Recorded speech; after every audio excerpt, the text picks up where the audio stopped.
Tottenham have beaten Southampton 2-1 here with Sam Chipek. Obviously, we won with 10 men in that second half. It was backs against the wall for most of that second half, but we dug deep. We got the 3 points. What did you make out of the win? If I have to be honest,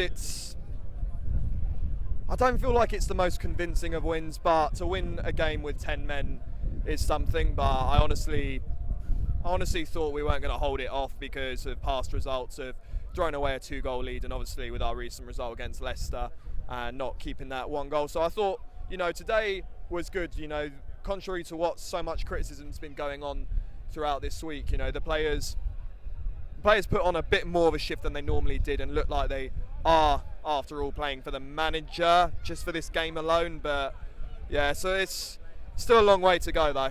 Do you not think though, given that we were down to 10 men in that second half, we had to dig deep to get the result. Everyone had to be pulling a shift in. We couldn't have any passengers, seeing as they had the extra player. Do you think we showed a bit of unity in that squad today? No, because the thing is, we actually could have gone 3-1 up, but that's just like another thing as well. Like, I get it with 10 men, you're more, on paper you should be sitting back more, but this is Tottenham and you look at the results in the past, we've not, holding back and trying to keep the result has not been our forte lately.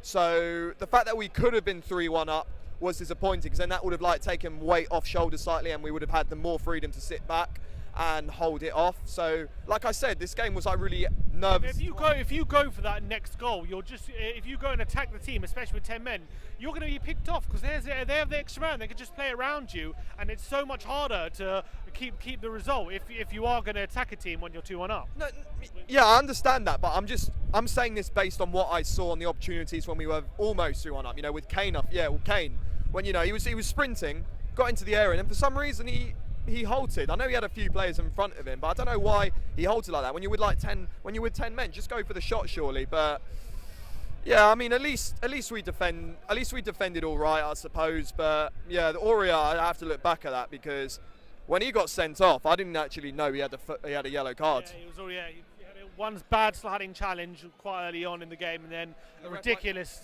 second yellow, in my opinion. Did the ref play advantage or something on Aurier? No, there was no advantage. No. Just falling asleep in the first stuff. Yeah, it was unfortunate. I actually feel for Aurier a bit, because he wants to go to this game, because he's had 2 good games now, and yeah, to get sent off like that is like going up to your old habits and usual antics. Another rash moment from him. Yeah, he does need to work on his temper a lot. Another thing what needs to have a lot of working, and don't get me wrong, Lloris did make up for it, but the way he conceded the goal is unforgivable in my opinion.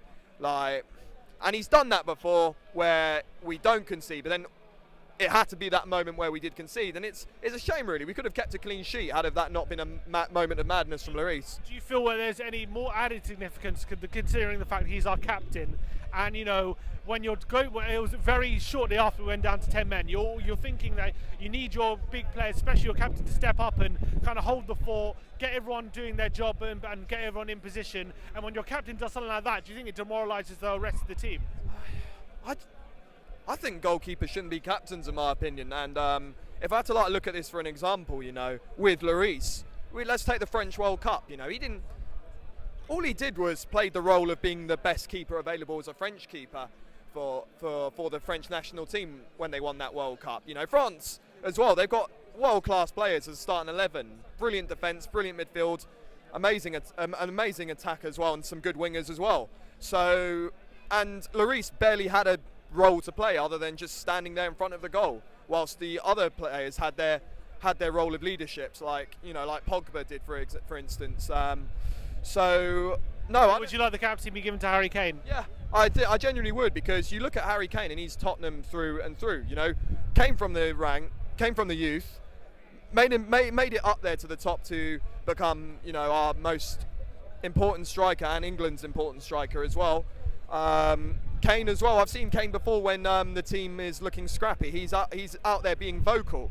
How's a keeper going to be vocal when he's standing all the way, in his goal, and they're not going to hear it? I'm saying that keepers just can't be captains in my opinion. I just don't think it works very well, unless I don't know. Unless I suppose if we had Oliver Kahn, but even then, that's just another different example. But yeah. Well, who was your man of the match?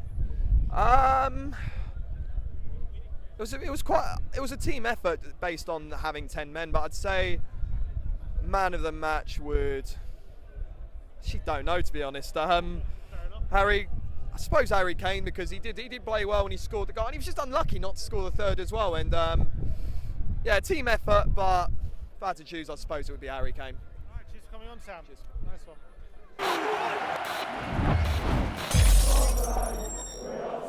one.